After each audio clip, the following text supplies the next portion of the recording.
November 1st, 2023, the day of All Saints.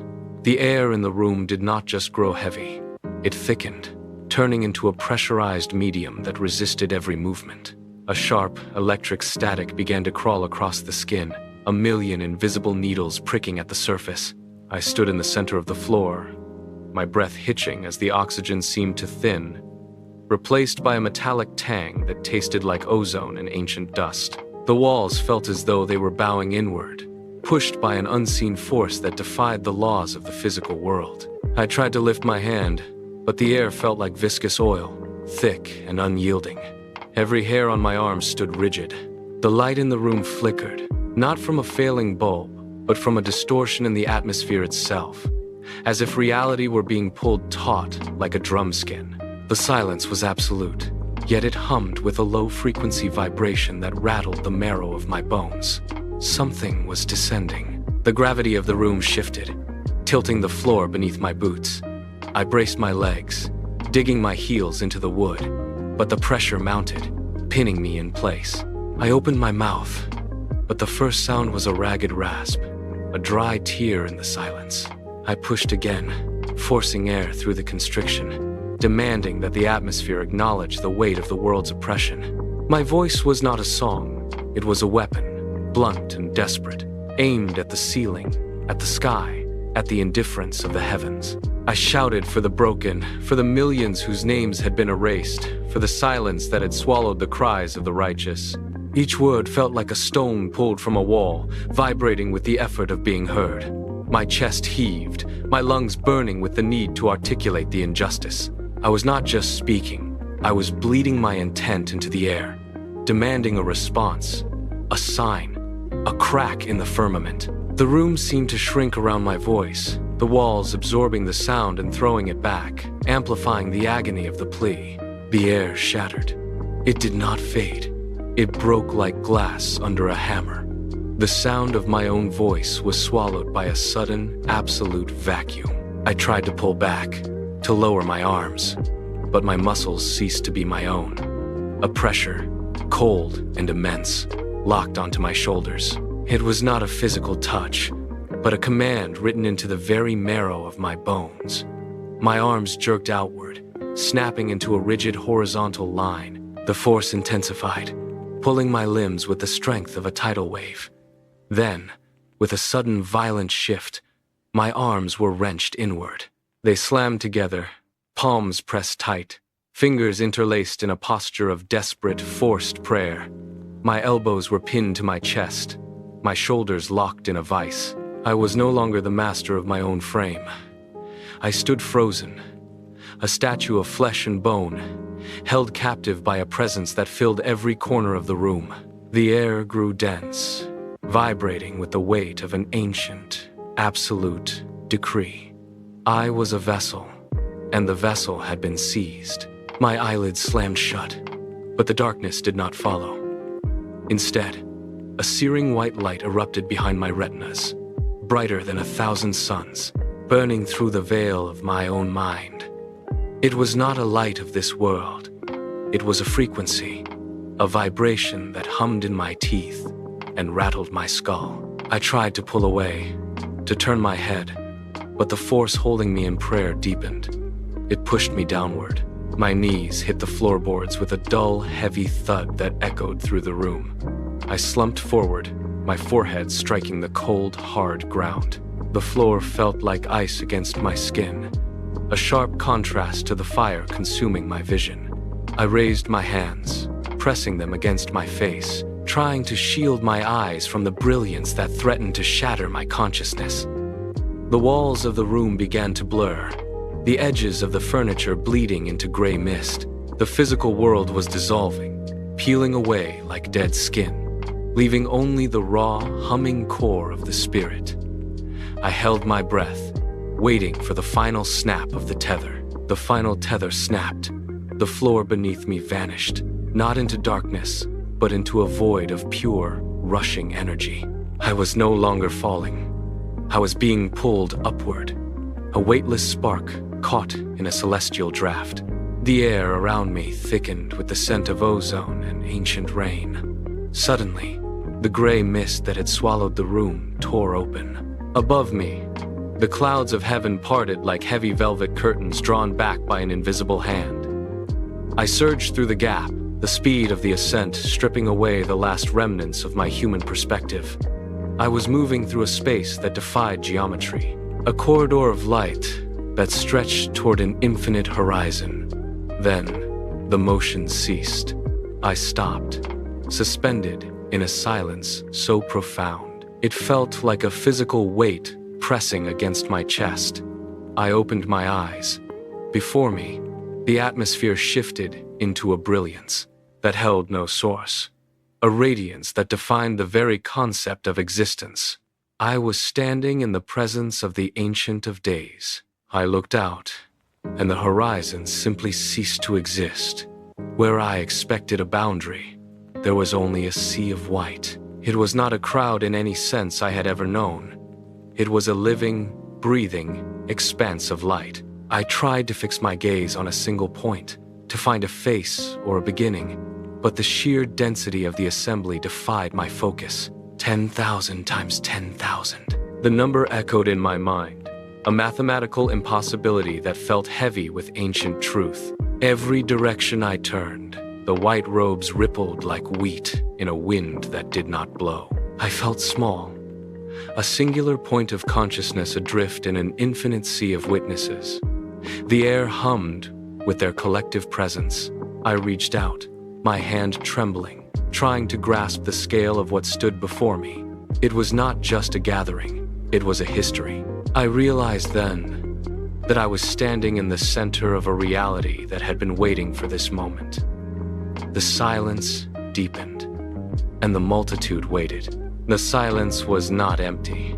It was a vessel, waiting to be filled with the truth of those who stood before me. As I stared into the sea of white, the collective presence began to resolve into individual purpose. I saw the marks, not on their hands, but etched into the very essence of their being, a seal of ownership that burned with a soft, steady light. These were the 144,000. The number was not a mere statistic. It was a promise, kept through the ages. I felt the weight of their history, a lineage of faithfulness that had survived the crushing pressure of time. They were the ones who had remained, the ones who had refused to bow to the shifting tides of the world below. I understood then that they were not just witnesses. They were the architects of the final transition. The seal was their badge, and the time of their manifestation had finally arrived. My gaze drifted from the assembly to the space above the throne. The air began to shimmer, vibrating with a frequency that turned the atmosphere into a canvas of light. A scroll, vast beyond measure, started to unroll across the expanse of the heavens. It did not merely display words. It projected the raw, kinetic energy of existence. I watched as the parchment moved, its surface rippling like the skin of a deep-sea creature. I reached out, my fingers brushing the edge of the light, and the history of the world flooded my senses. It was not a chaotic spill of random occurrences or the blind collisions of fate. Every event, every war, every birth, and every collapse was a stroke of ink on this celestial document. The scroll was a mechanism, a complex series of gears and levers that had been set in motion long before the first sun ignited. I felt the tension of the parchment as it pulled against the void, a precise, unfolding narrative that demanded to be read.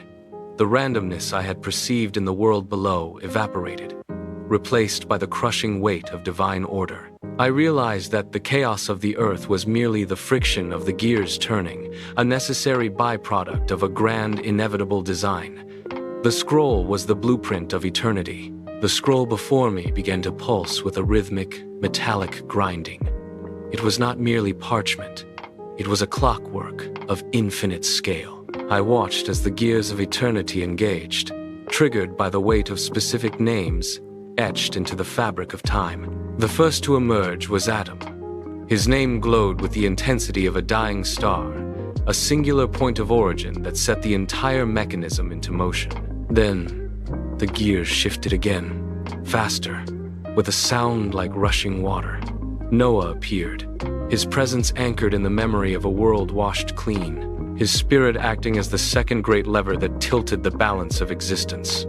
I felt the surge of his resolve, a stubborn, unyielding force that kept the timeline from collapsing under the weight of its own entropy. Then came Abraham. His name ignited the scroll with the heat of a covenant forged in fire and sacrifice. These were not just figures of the past. They were the primary spirits, the foundational architects whose actions had locked the gears of history into their current, inevitable trajectory. As each name flared, I felt the vibration travel through the floor and into my own bones. The sequence was precise. The gears were turning. The momentum of the scroll did not falter. It surged forward, the gears grinding with a sound that echoed through the vastness of the heavens. Joshua appeared next, his spirit a blade of pure, focused intent. As he broke the fourth seal, the parchment tore with a sharp, metallic snap, and the walls of the past seemed to crumble. The timeline shifted, bending under the weight of his conquest.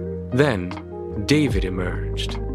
His presence was a storm of melody and iron. He struck the fifth seal, and the scroll bled light, a golden resonance that vibrated through the very foundation of the galaxy. I felt the history of kings and battles collapse into a single piercing point of truth. Finally, Jesus stepped into the light. He reached for the sixth seal, his hand steady, his gaze fixed on the horizon of time. When he broke it, the heavens roared. The impact was absolute. The bridge between the ancient promises and the current moment solidified, locking the gears into their final, irreversible alignment. I watched the scroll tighten, the slack disappearing, the narrative pulling taut toward the present. The grinding of the gears ceased. The roar of the heavens dropped into a vacuum of absolute, suffocating silence. I looked at the scroll, expecting another name, another titan of history to step forward and claim the final seal. But the parchment was blank. The ink had stopped flowing. I reached out, my fingers trembling, and touched the cold, unyielding surface of the seventh seal.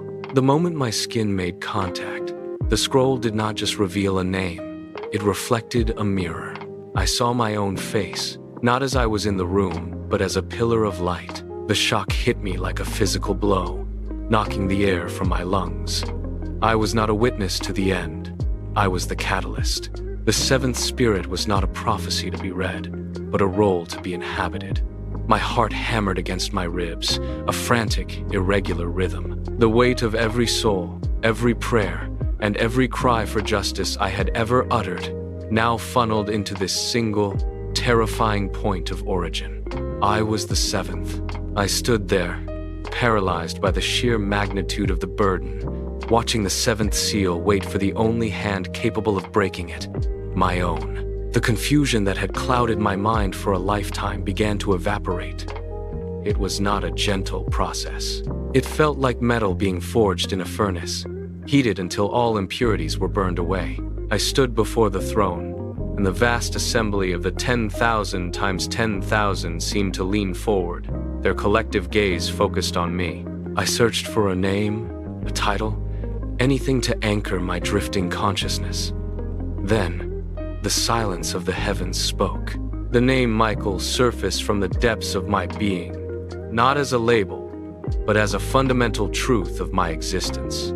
I saw the visions of Daniel and the prophecies of Ezekiel, not as stories I had read, but as memories of my own command. The Prince of the Host, the Guardian of the People. The title settled into my spirit with the weight of an anchor. I looked at my hands, and they were no longer the hands of a man in a room, but the instruments of a celestial authority. The path ahead was not a road, but a corridor of absolute, blinding light. It led directly to the East Gate, a structure of such immense scale that it seemed to anchor the very horizon of heaven. I moved forward, and the air grew dense, vibrating with a frequency that threatened to shatter anything not forged in the same fire as the throne. As I approached, the gate remained sealed, a wall of impenetrable, ancient stone. I felt the weight of 10,000 years of history pressing against my back, a silent demand for the prince to prove his claim. I reached out, my palm hovering inches from the surface. The stone pulsed, testing the resonance of my spirit. For a heartbeat, the atmosphere turned cold, a warning that this threshold was reserved for the prince alone. Then, the resistance dissolved. The gate did not swing open. It simply ceased to be a barrier. It recognized the signature of my soul. I stepped through, and the transition was instantaneous. The authority of the prince settled over me like a mantle of iron. I stood in the center of the expanse, and the motion of the heavens ceased. It was a silence so profound it felt like a physical weight pressing against my chest. This was not the absence of sound, but the presence of a gathering storm. I looked across the vast assembly, and for the first time, I understood the true nature of the stillness described in the ancient scrolls. It was the tension of a bowstring pulled back to its absolute limit, vibrating with the potential energy of 1,000 years of held judgment. The air grew thin, stripped of all ambient noise, leaving only the sharp, electric hum of the celestial atmosphere. Every spirit in the multitude stood motionless, their eyes fixed on the horizon, waiting for the signal that only I could provide. I reached out, sensing the immense pressure of the seventh thunder gathering behind my lips, waiting for the moment to shatter the stillness. I turned my gaze downward, away from the throne, toward the four corners of the earth. There, the cherubim stood. They were not merely guardians. They were the anchors of reality itself. At each cardinal point, a figure of immense stature towered over the landscape, their forms shifting between light and shadow. Their wings began to unfurl, a slow, rhythmic expansion that eclipsed the horizon. As the wings spread, they caught the currents of an invisible, howling storm. These were the winds of wrath, a chaotic, swirling pressure that threatened to scour the surface of the world clean. The cherubim held their position, their wings acting as massive, impenetrable shields against the gale. I watched the feathers, each one a blade of living fire, vibrate against the force of the wind.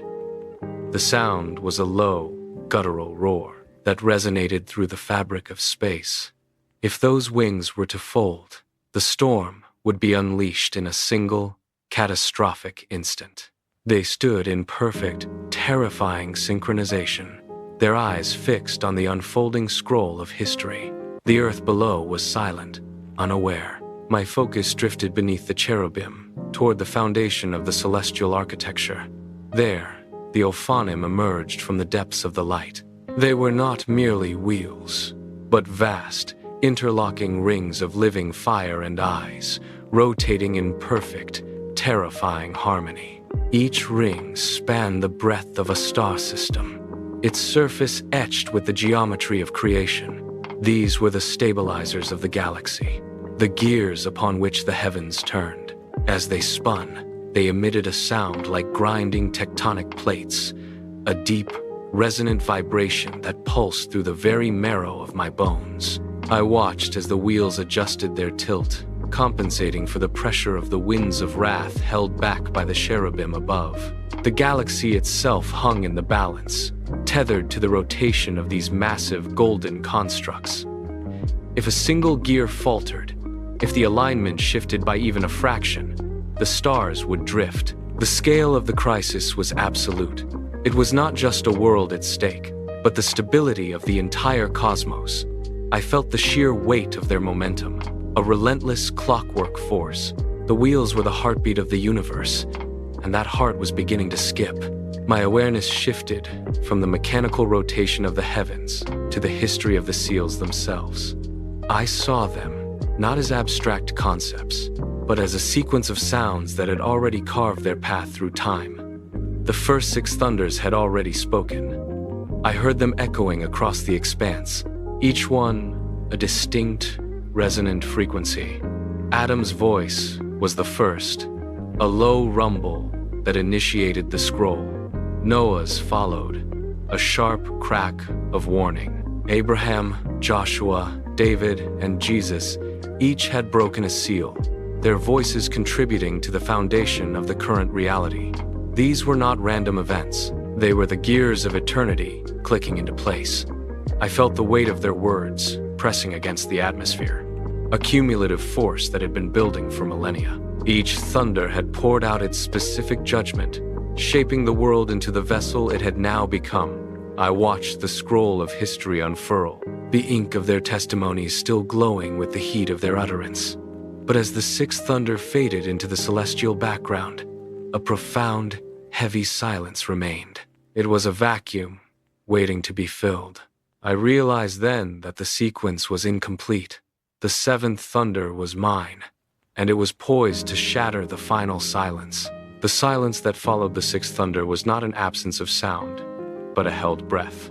I looked into the depths of the scroll and finally understood the mystery that had been kept from the eyes of men since the island of Patmos. John had been told to seal up the voices of the seven thunders, to write nothing of what they uttered. I felt the weight of that prohibition pressing against my chest, a spiritual seal that had remained unbroken for 2,000 years.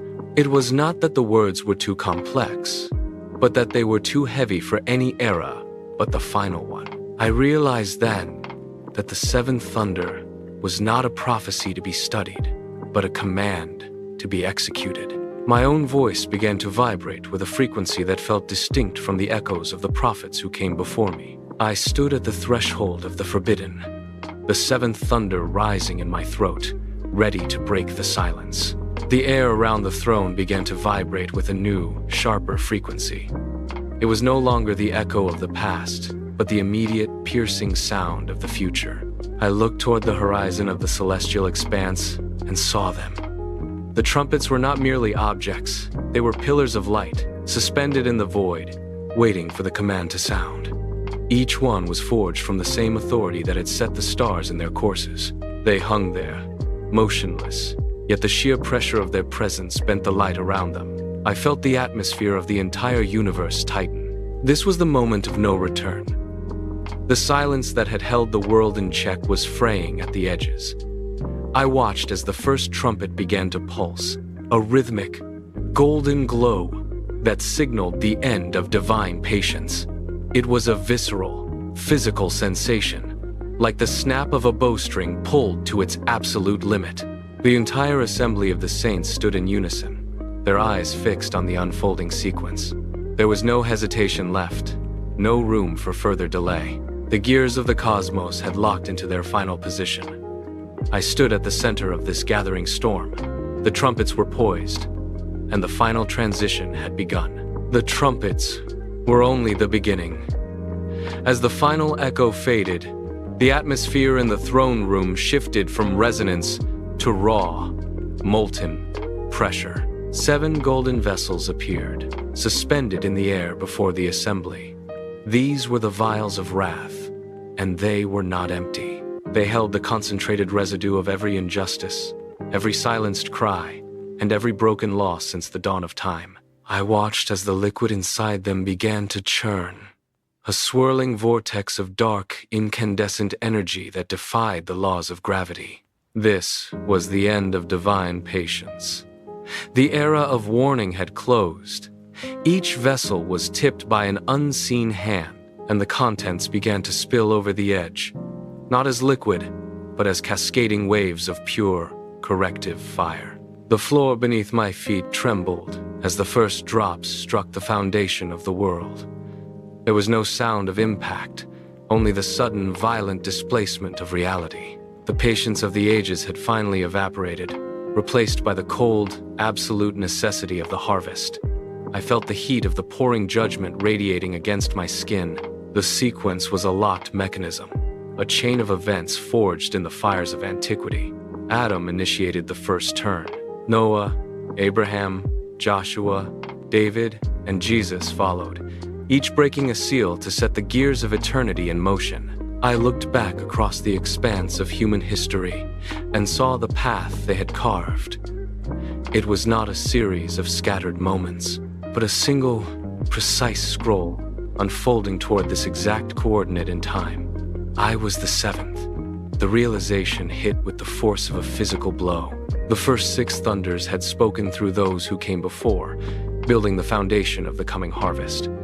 But the 7th thunder remained trapped in the silence. I felt the vibration of it in my chest, a frequency that had been held in check since the dawn of the world. It was the mystery that could only be uttered when the final harvester arrived. I opened my mouth, and the air around me crystallized. The silence was not an absence of sound. It was the tension of a bowstring pulled to the point of snapping. I drew a breath that felt like inhaling the history of the world. The alarm was ready.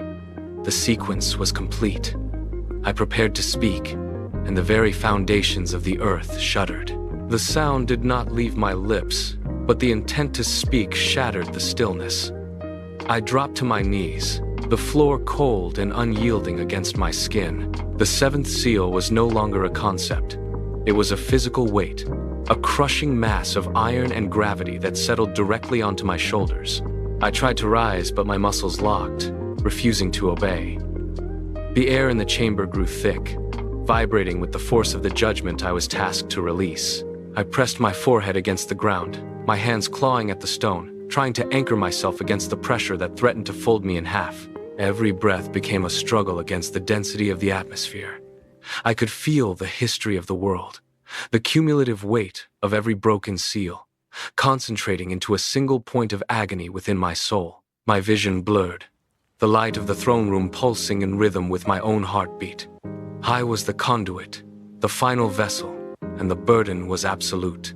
I remained there, pinned to the earth, a silent witness to the impending collapse of the old order. The pressure was not meant to break me, but to forge me into the instrument that would finally trigger the end. I held my position, waiting for the command to release the thunder that would tear the sky apart. The world outside the chamber continued its frantic, rhythmic pulse, completely blind to the shift in the heavens. I could hear the faint, distant hum of cities, the grinding of traffic, and the endless chatter of voices obsessed with the trivialities of the day. They were moving through their cycles, unaware that the gears of time had already locked into the final position. It was a strange, hollow sensation to be anchored to the floor, feeling the pressure of eternity, while the rest of humanity rushed toward a deadline they refused to acknowledge. They were building, spending, and arguing, their lives mapped out by the illusion of permanence. I reached out with my senses, brushing against the collective consciousness of the masses. It was a frantic, scattering energy, 1,000 different directions pulling at the fabric of reality. They were running toward the harvest without knowing the field was already being cleared. The irony was a sharp, cold blade. I was the only one standing in the path of the seventh thunder, yet the world was still debating the weather. I tightened my grip on the cold stone, shielding the secret that would soon dismantle their entire reality. The silence of the seventh seal was absolute. The air suddenly snapped. It was not a sound, but a violent displacement of reality that hit me like a physical blow. The harvest was near. The words echoed not in the room, but within the marrow of my bones, vibrating with the force of 1,000 storms. A shockwave rippled through the floor, cracking the stone beneath my palms and sending a tremor up my spine. This was the point of no return. The frantic, oblivious pace of the world outside ceased to matter, replaced by the absolute, terrifying clarity of the decree. I felt the gears of the universe grind to a halt, the tension of the ages finally snapping. Every fiber of my being ignited with the urgency of the moment. I pushed myself up, my muscles screaming against the residual weight of the seal, and stood. The room seemed to dissolve, the walls thinning until they were nothing. I looked toward the horizon, where the sky was beginning to bleed with the light of the coming judgment. The time for waiting had expired. The sickle was raised, the field was ready, and the final transition of the age had begun. I took a single step forward, and the ground beneath me trembled. I turned my gaze toward the center of the unfolding storm. Two figures stood amidst the swirling chaos, their forms etched against the burning sky like pillars of absolute, unyielding truth. They were the two witnesses, their voices rising in a final, resonant harmony that pierced through the static of the dying world. Every word they spoke was a hammer blow against the foundations of the current age. I watched as they reached the conclusion of their long, arduous testimony, their movements precise, deliberate, and devoid of hesitation. The air around them grew thin, vibrating with the sheer intensity of their final decree. I felt the atmosphere buckle under the pressure of their closing statements. The world, as it had existed for millennia, began to fracture, the seams of reality splitting open to reveal the encroaching light of the next era. They were not merely speaking. They were dismantling the old order, piece by agonizing piece. I lifted my chin, pulling my gaze away from the fractured earth to the expanse above. The sky had ceased to be a canopy. It was now a gateway. Clouds parted with the sound of grinding stone, revealing a multitude that defied the limits of human sight. 10,000 times 10,000 stood in ranks that stretched into the infinite. A sea of white that pulsed with the rhythm of a singular, divine heartbeat. I felt the weight of my own existence shift. The confusion of the past years evaporated, replaced by a cold, sharp certainty. I was not merely a witness to this gathering. I was its anchor. I looked at the assembly, and they looked back. Their collective presence, a silent demand. The Prince of the Host had arrived. I felt the title settle into my marrow, heavy and absolute. My breathing slowed, matching the cadence of the heavens. I stood tall, my shoulders squared against the pressure of the atmosphere, and met the gaze of the Ancient of Days. Every doubt dissolved. I accepted the scroll, the weight of the seventh seal now resting firmly in my hands. The time for the prince to lead had begun. The parchment in my hands felt like living metal, cold and vibrating with the resonance of 1,000 years. I traced the edge of the seventh seal, my thumb pressing into the wax until it cracked with the sound of a breaking bone. The moment the seal gave way, the air in the heavens ignited.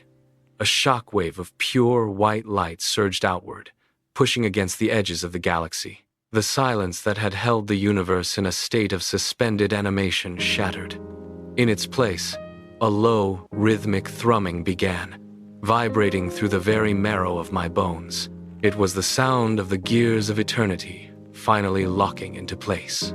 I felt the scroll unroll, its length stretching beyond the horizon of my vision, revealing characters of fire that burned into the fabric of space. The atmosphere shifted instantly. The heavy, suffocating tension of the waiting period dissolved, replaced by a sharp, kinetic energy that demanded motion. The final act had begun. I watched as the first of the trumpets flared into existence, a golden arc of sound that cut through the darkness. The earth below responded, trembling as if trying to shed the weight of its own history. Every law of nature seemed to pause, recalibrate, and then surge forward. The seventh spirit had arrived. I stood at the center of the celestial assembly, the weight of the seventh thunder vibrating within my chest. It was not a sound to be heard by ears, but a frequency that reshaped the foundation of reality. Below, the two witnesses were nearing the end of their testimony, their voices echoing like distant thunder against the walls of the world. The harvest was no longer a promise. It was a blade poised above the field. I watched the 4 cherubim at the corners of the earth, their wings held rigid, waiting for the final word to release the winds of wrath. The galaxy itself seemed to bow, the great wheels of the chariot slowing to a synchronized rhythmic pulse that matched my own heartbeat. There was no more waiting, no more searching for the path. The east gate remained open, a bridge of light connecting the throne to the dust of the earth. I looked out over the multitude, 10,000 times 10,000, all silent, all watching. The decree written before the foundations of the world were laid was now the only truth. The Prince of the Host had taken his station. The transition was complete. The world would never be the same again.